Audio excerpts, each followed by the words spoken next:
All right. Live.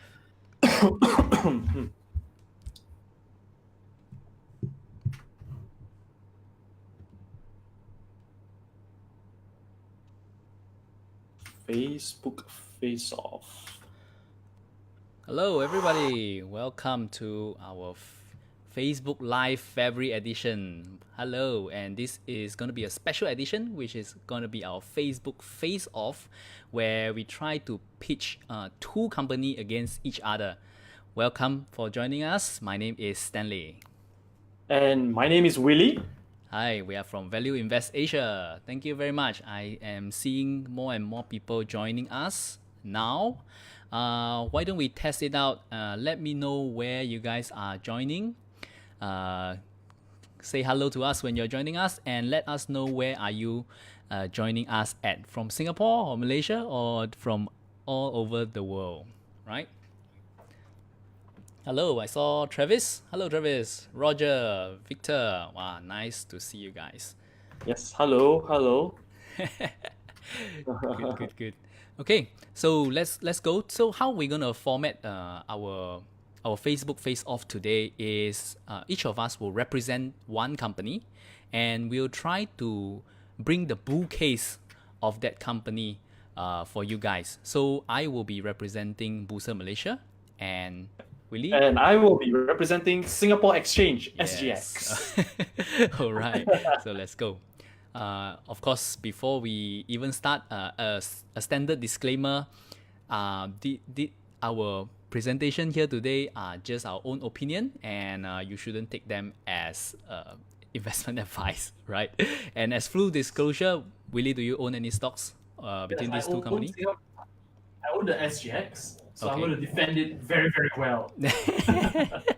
Okay, for myself, I don't own any of these two companies, so but I'll be representing Bursa Malaysia in this case, right? So let's get started.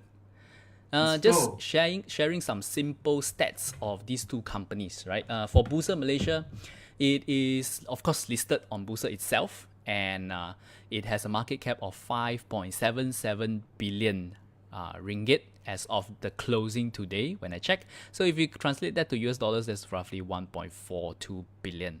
Right? It's trading around 25.5 times its PE and giving you a 3.5% dividend yield. Right? If you include the special dividend as well, its dividend yield might be pushed up to about 4.7%. So not bad at all. Very, very interesting Wow. company. Yeah. What All about right. SGX?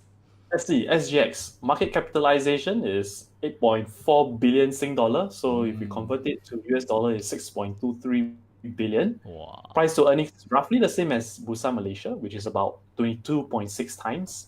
Dividend yield as well is 3.8%, which is roughly the same as Bursa Malaysia as well. Yeah. But the thing is then, Uh, Bursa Malaysia market cap is so small. It's only 1.42 billion versus uh, SGX 6.23 billion. I yeah, mean, yeah, yeah, yeah. can it grow? Well, sometimes when when you're already an elephant, it's hard to grow. Okay. Let's talk about that. Yeah, but some interesting fact about these two companies. These two company actually has their history started out as the same company. They both started out as the Stock Exchange of Malaysia in 1964. But of course, when Singapore and Malaysia split, slowly these two company came to separation, and after a few merger and spin off here and there, here we are with Bursa Malaysia and SGX. Right. It's a battle of David versus Goliath. Big uh, brother versus small brother. Yala yala. Okay. Before we look into what is these two company doing and how we think that they will perform in the future, let's look at their past performance, right? So for Bursa, we look at the past 10 years. Roughly from our calculation, it has returned about 5 to 6% before dividend. If you add back your dividend, you're looking at maybe an 8 to 10% return over the past 10 years. So not of quite a good return for stocks. What about SGX? Let's see, SGX, if we compare it with over the same timeline, it's going to give us a total return of about just based on capital appreciation. Wow. If we add on dividends, it's roughly the same as what Bursa Malaysia have returned as well. That's roughly about 10 to 11%. Wow, slightly better, Wow. slightly better. Slightly better, huh? Yeah. But past performance is not guarantee of future performance lah. Of course. All right. Some of the basic operation stats of Bursa Malaysia. Let me just go through them first. Bursa Malaysia, their revenue for the past 10 years has actually been growing about 5.6% over the past 10 years. So it's a growing company, right? We might always see large company, large blue cap company as a very slow growing company, but actually they're still growing at a very decent pace, 5.6, and their net income is actually growing even faster at 8% for the past 10 years. So Wow. yeah, beat that SGX. What about Let's see our SGX? numbers later. Okay, let's take a look at SGX.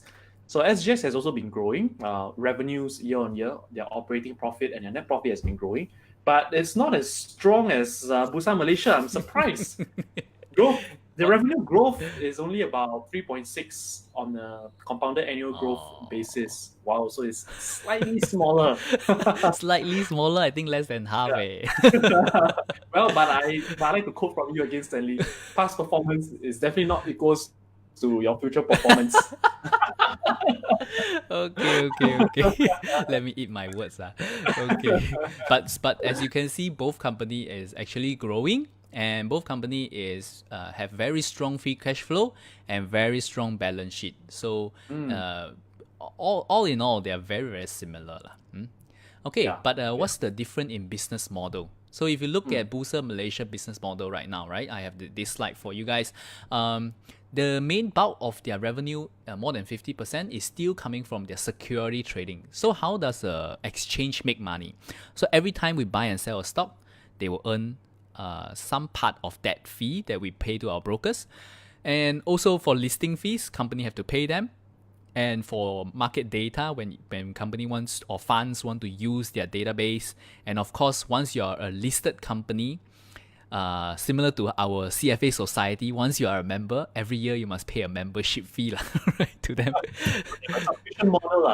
Yeah, very, very, very strong subscription model. Very strong subscription model. They have the first mover advantage of subscription model. Yes.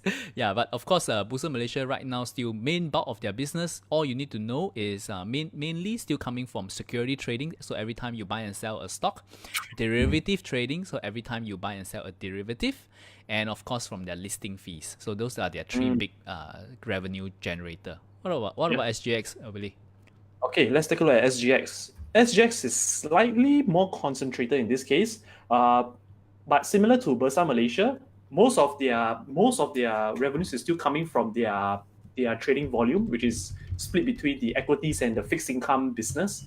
So, like what Stanley has mentioned, they also earn from the transaction volume which they have made. So the more SGX, the more investors trade through the SGX, the more money they make. Right. Then, of course, they also have the derivatives business as well, which forms the next largest segment of the revenue pie. Wow, it's actually quite comparable.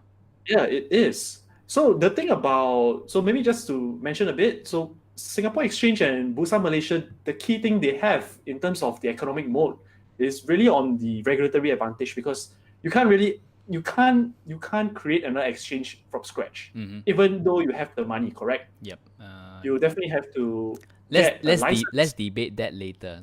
Yeah. Okay. Yeah. Let's see later. But so, generally, I agree. Yes. mm. Okay. So these are the two business model, and of course, everyone I can see more and more people joining us now. Hey, right, Jensen, yeah, Gian, Mike. Oh, Mr. Tan. Hey, Michael, thank you for joining us. So if you have any question about these two companies, right, you can just share your question with us or your comments with us down at the comments tab. And when we go to the Q&A section, we'll definitely try to answer every question that you have. So shoot away, right? Especially aiming at Willie and SGX. About that, I think I have very strong SGX supporters here. Okay. Any SGX supporters? Yeah. Why don't you tell us? Are you supporting Bursa Malaysia or SGX Yes. on this battle? Right. Going forward. For the security business of Bursa Malaysia, given that this is their largest business, right, we want to see that it is at least a growing business.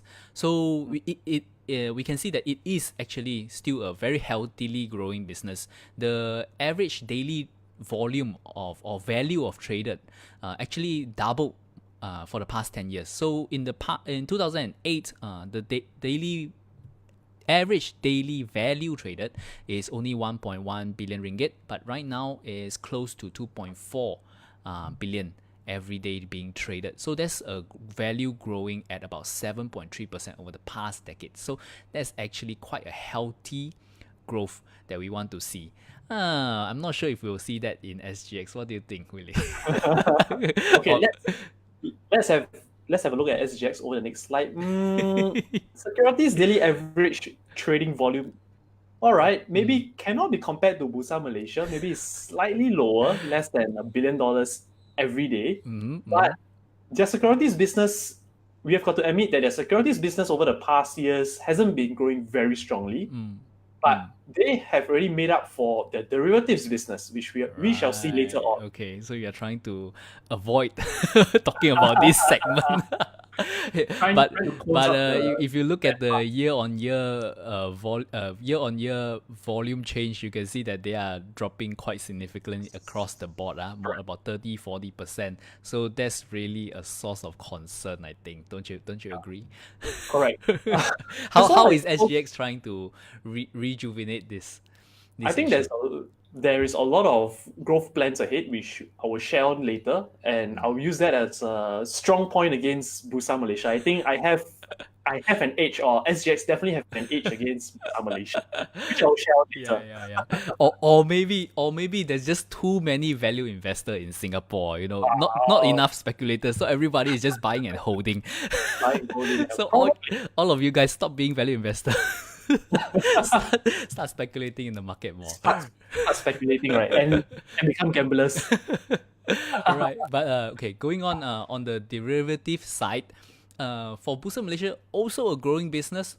The annual contract has grown from just 6.1 billion in the 2008 till now about 13, almost 14 billion in 2018. So that's a growth of value of 8.4% over the past decade. So that's very, very impressive. Of course, the derivative market is still dominated by two key contracts, which is their crude palm oil futures and also the KLCI futures itself, right? What about SGX? SGX derivatives business actually has been growing far larger than its securities market business actually. And right now, most of the derivatives contracts are dominated by the international contracts. So Yep. your China A50 contracts, your Nikkei Okay, contracts, okay. and of course the largest global market, of course, is the Nifty 50 futures contract. So they Right. have very strong international exposure versus Bursa, which is largely domestic. Yep. Yep. Yeah. Okay. But I would want to be the devil's advocate here, Willie. Yes. From I also checked out SGX report, but it seems that the derivative, although is growing and is doing quite well, is still very much dominated by just a few contracts, mainly the China A50 futures Correct. contract, right?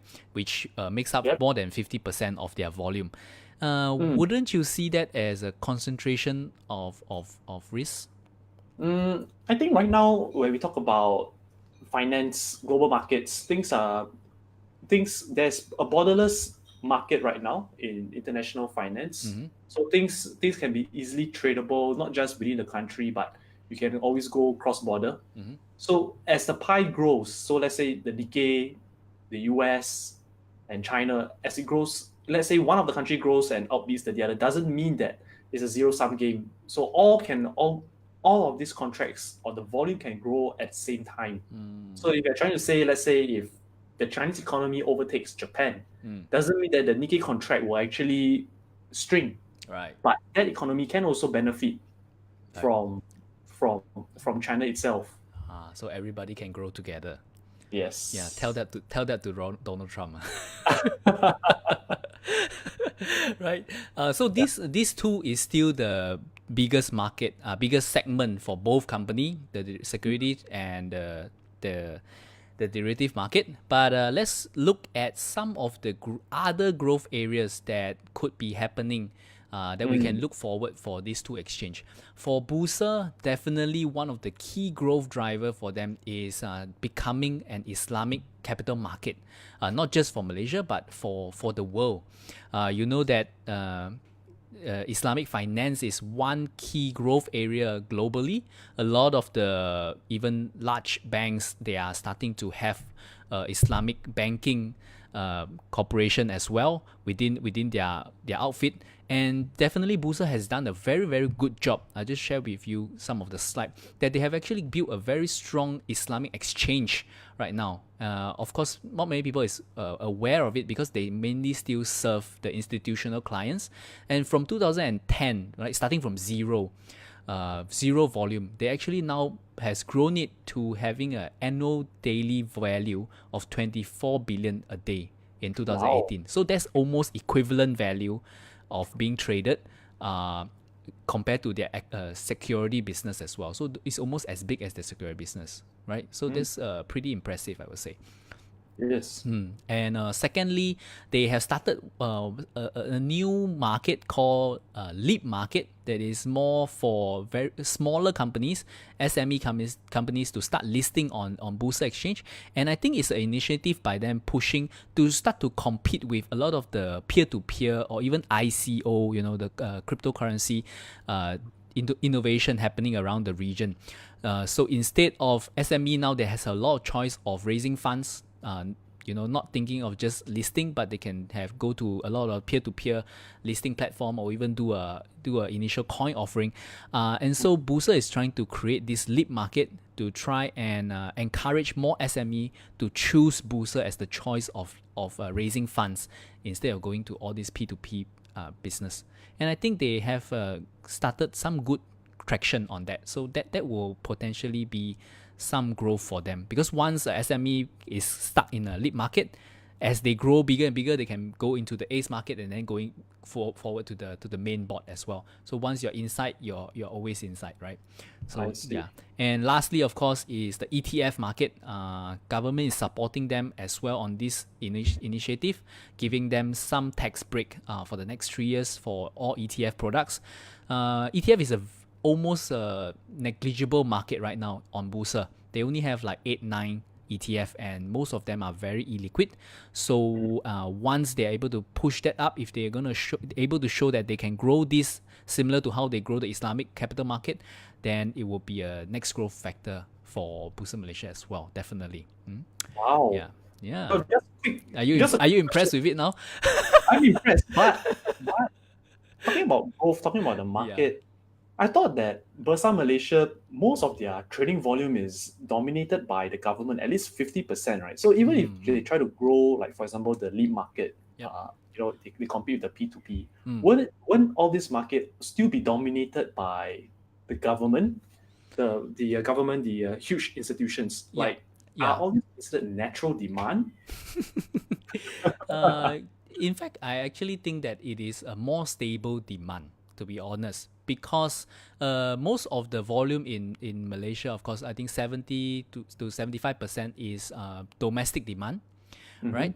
So less foreign funds is trading in Malaysia, and the local funds, even regardless of whether they are linked to the government or not, the local funds, they will always be here, right? Regardless of good days, bad days, they will always be here. So it almost act as a floor of volume and liquidity in the market.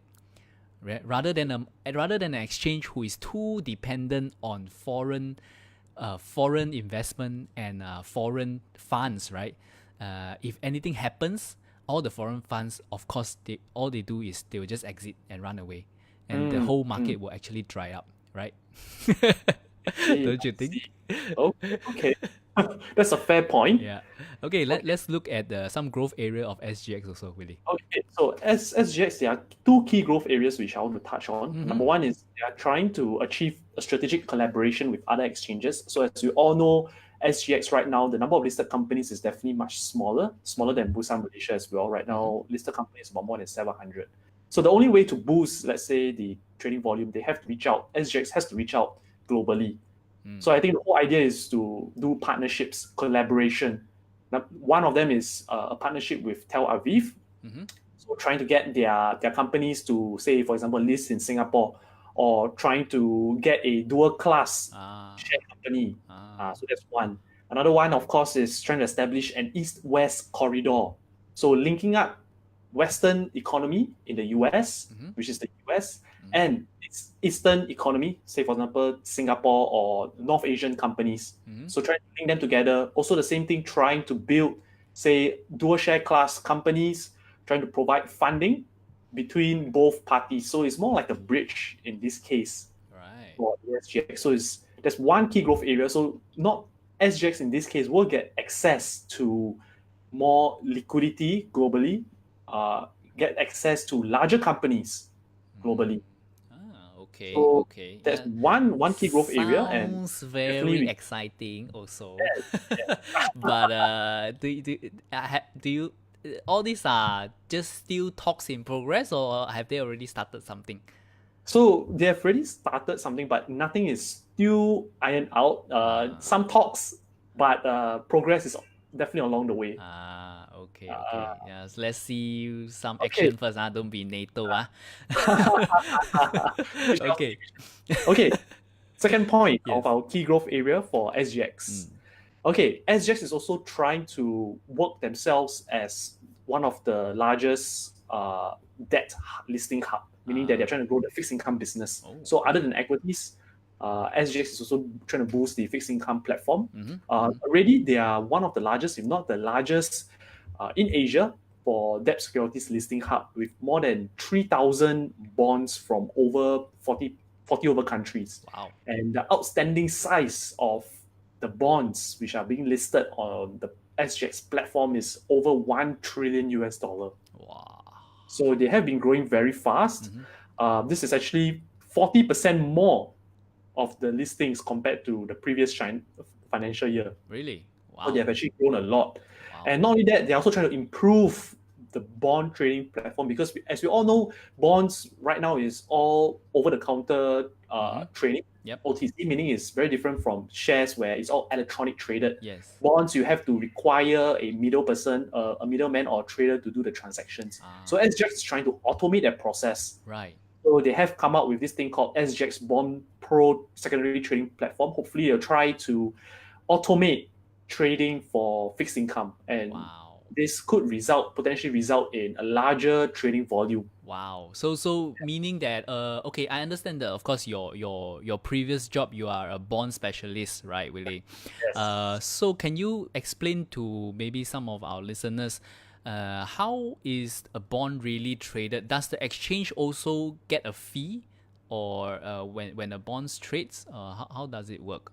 So at this moment, the fees predominantly lies with the investment banks. All right.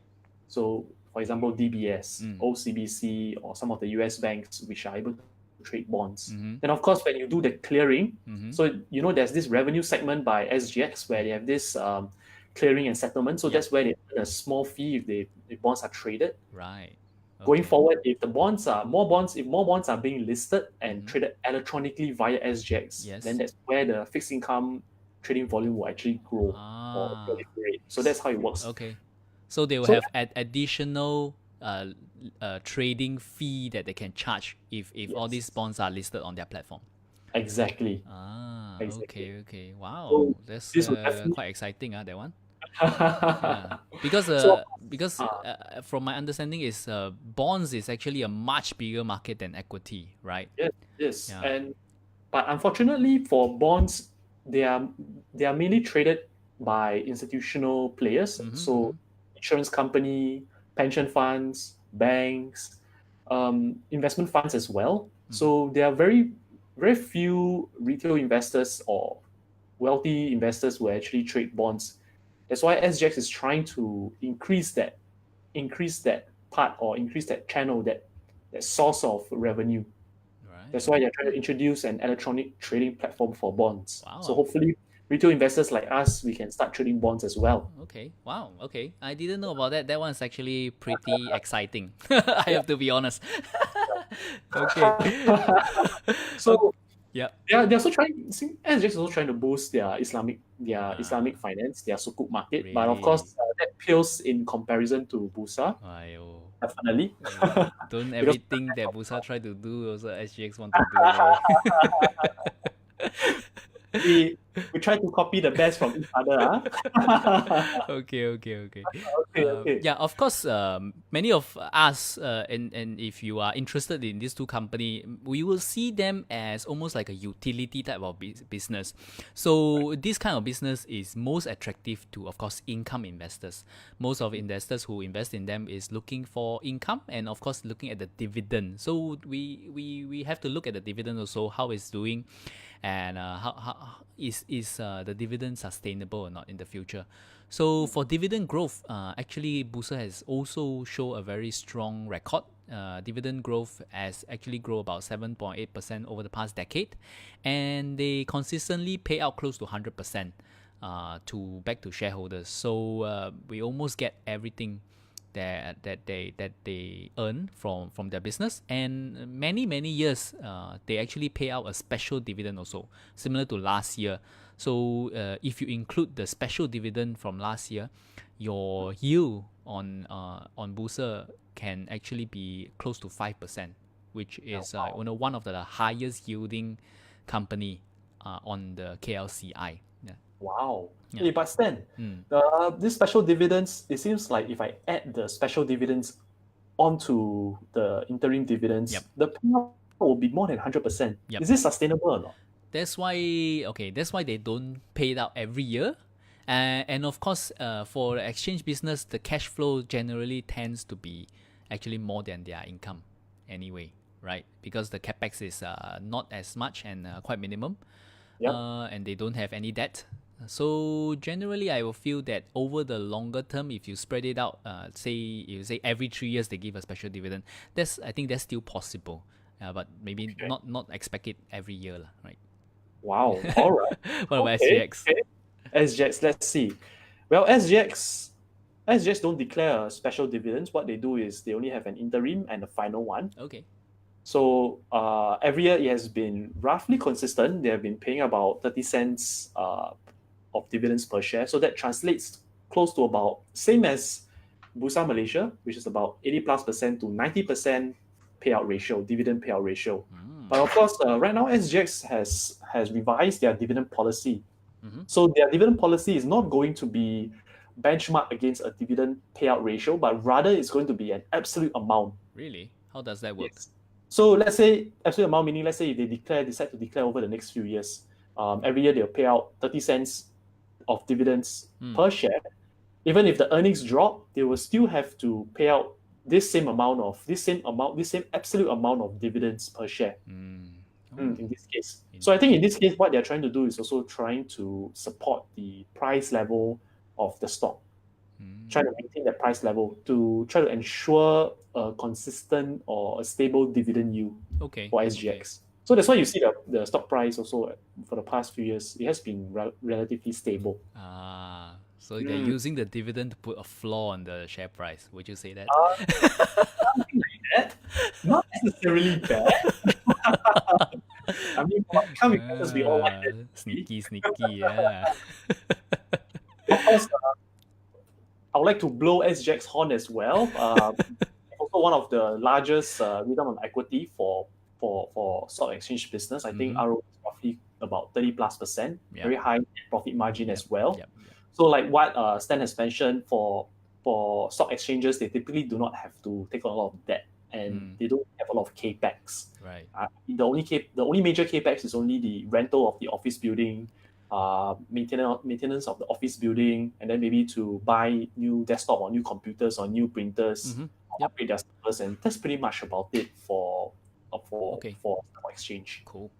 Okay, so that's the summary of both companies. Let's go to question and answer. So if you guys have any question on these two companies, feel free to type your comment below. Let's go to the first question. I'm scrolling back with Okay, Alright. Jensen. Jensen is asking, what Bursa Malaysia do? Okay, what will Bursa Malaysia do to entice more overseas company to IPO on the exchange?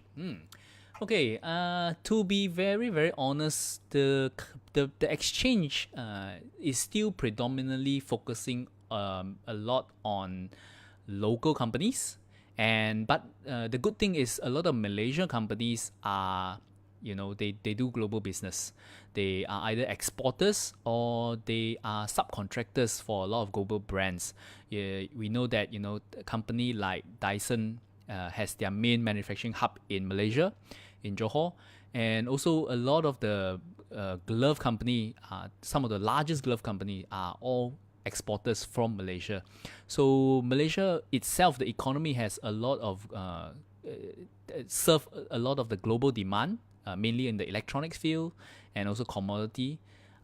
So instead of focusing on just asking foreign company to come to Malaysia to list, it is more focused on helping the Malaysia businesses here to raise money so that they can become more global in a sense, right? Yeah. And if we want to, if Bursa want to go the route of finding international companies to come, they try that with the Chinese company with M chip. Of SGX tried that as well with S chip. I don't think it's a very very sustainable model. Because most of the company that comes here would mostly be the tier 3, tier 4 type of businesses, not really the great businesses that you want the local investor to be investing in. I think it also used to be there are some very strong consumer brand companies as well, like Nestle, Carlsberg. I think those also get attracted to the domestic market, and they also have a listing in the Bursa Malaysia market as well, right? Yeah. So the actually maybe share with you some interesting history of Malaysia. Why Malaysia market is one of the only few markets that all these MNC have a listed subsidiary in Malaysia. Do you know why? No, no. I'm not too sure. Yeah, it is mainly because of our Bumiputra law that says that local Bumiputra needs to own more than 30% of a lot of the businesses here in Malaysia. And one of the interesting side effect of that is a lot of the MNC in the past to fulfill this regulation, they end up having to be a listed company so they can sell to the government funds or local funds that are considered as registered as Bumiputra Corporation. So it ends up benefiting a lot of local investor as well, because we get access to all these great companies in the stock market, right? Wow. Wow. Okay. Do you have a Nestle Singapore listed in SGX? Unfortunately, no.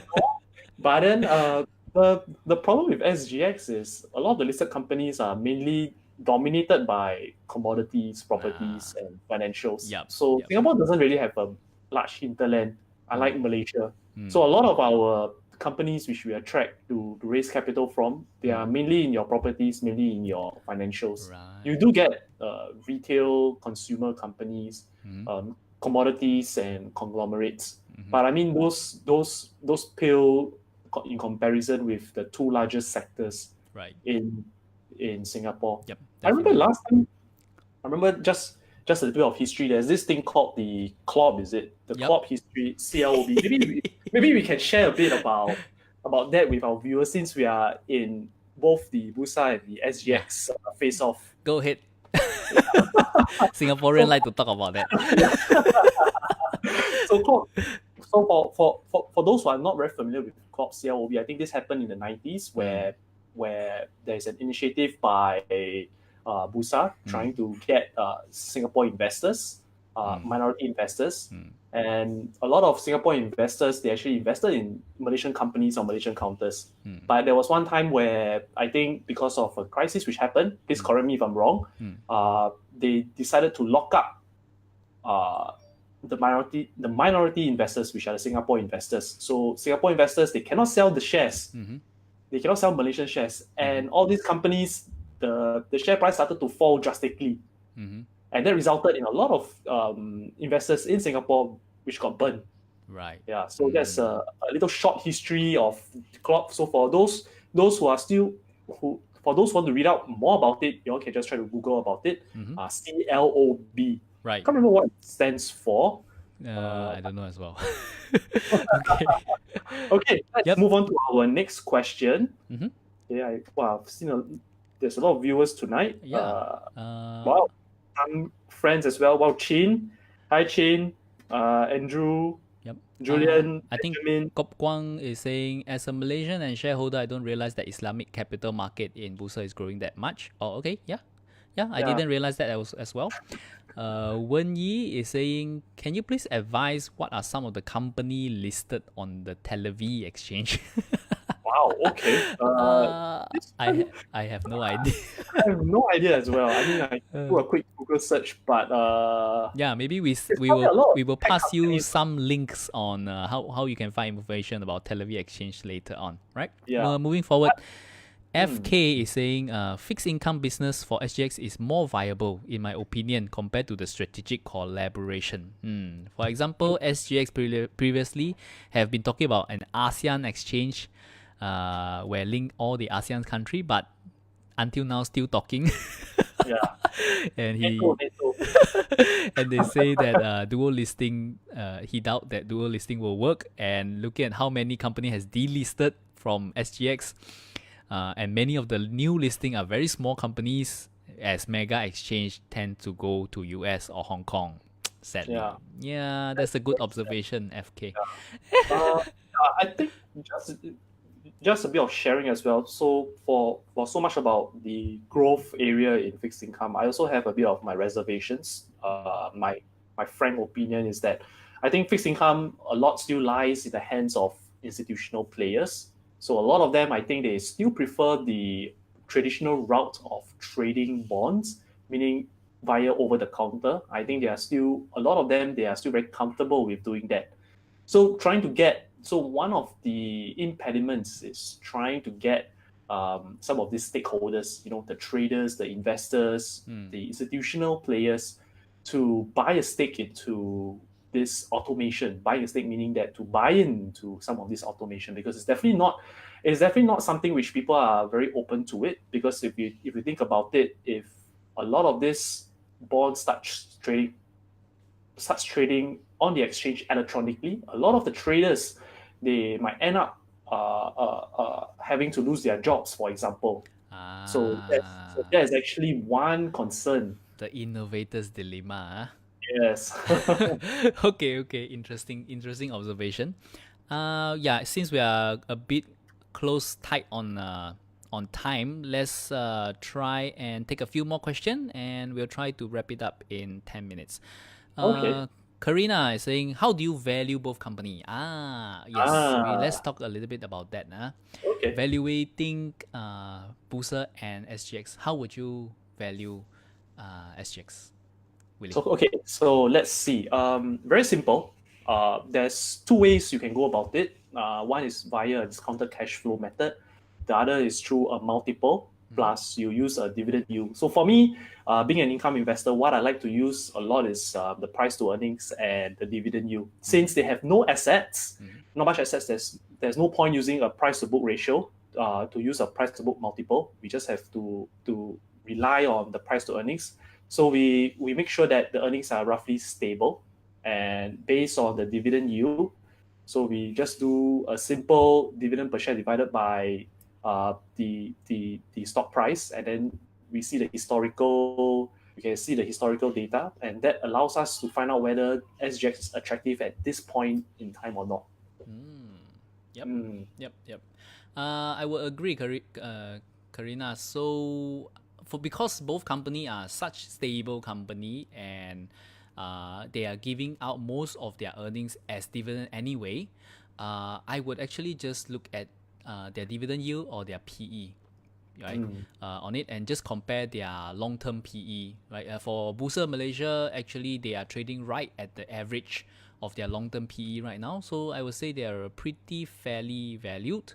And if you think about if they are continually still able to grow, say about 5% a year, and then they're giving you a 3.5% dividend. So I would just add that up, growing 5% plus 3.5% dividend. I can expect roughly about 8.5% return from this company over the long term, of course. I'm not saying next year you get 8.5%, but over the long term, if you own them for 5-10 years, that would roughly be the return that you get. Albeit if nothing drastic happened, of course, right? No World War III and anything. Just a quick question on for our Singapore investors then. If let's say you want to buy Bursa Malaysia, would FX risk be a concern? Okay. Of course, I will be very, very honest. The Malaysian ringgit is not as strong as the Singapore dollar. But right now, it seems the strong Singapore dollar is also a problem for Singapore. But if you look at the past track record of the ringgit and Singapore dollar, roughly ringgit is depreciating roughly about 2 to 2.4% a year to Singapore dollar. So if you just include that into your calculation, maybe you'll get a better idea of what is at risk for you, right? And anyway, your dearest PM also mentioned that the Malaysian ringgit is not depreciating, but it's because the Sing dollar is appreciating. Or the US dollar is appreciating, right? Yes. yes. And he's absolutely right. Okay, I think we have 2 more questions. Victor is saying, with the new Bursa CEO, do you have any opinion on the company growth and prospect? So basically, from what we discussed just now, I don't think I'm all that worried who's actually at the helm if they change as new CEO or not. This is a type of business that what Warren Buffett says. This is a great business that even mediocre management can still run. As long as nobody do crazy stuff, as long as Malaysia economy is growing, the financial sector is growing, this company will grow together as well. So that's basically what I thought. And similar to SGX, I think it's the same for SGX. I think you don't really need a very smart or intelligent person to run the company, as long as he or she helms the board. There's some experience in managing a company. I think that is pretty okay, because there's still a lot of other stakeholders in the business. Yeah. What you're worried is look out for people who are not smart but think they are very smart to run this company. Then you have a problem. Monkeys. Okay. FK is making a comment again saying that SGX prices has been stable, meaning stuck sideways for a long time. Good dividend, but lack growth case. Bursa seems to have more potential, and the Malaysian government is the largest case supporting them. I would not endorse that comment, but you're free to share your comment. Okay. Why don't we share the last question? Karina again. Wouldn't Hong Kong Exchange or the CME, the Chicago Exchange, be more attractive compared to both SGX and Bursa? I would not. Let's not answer that question, but maybe for another episode, Karina. Thank you so much, everyone. Thank you for joining us. And before you go, we would like to thank you guys for joining us. We do have a free ebook for you guys to download. You can just go to the link. I'll share the link with you guys as well. You'll be able to download our free ebook, which it includes 3 simple valuation technique that you can learn to start valuing companies.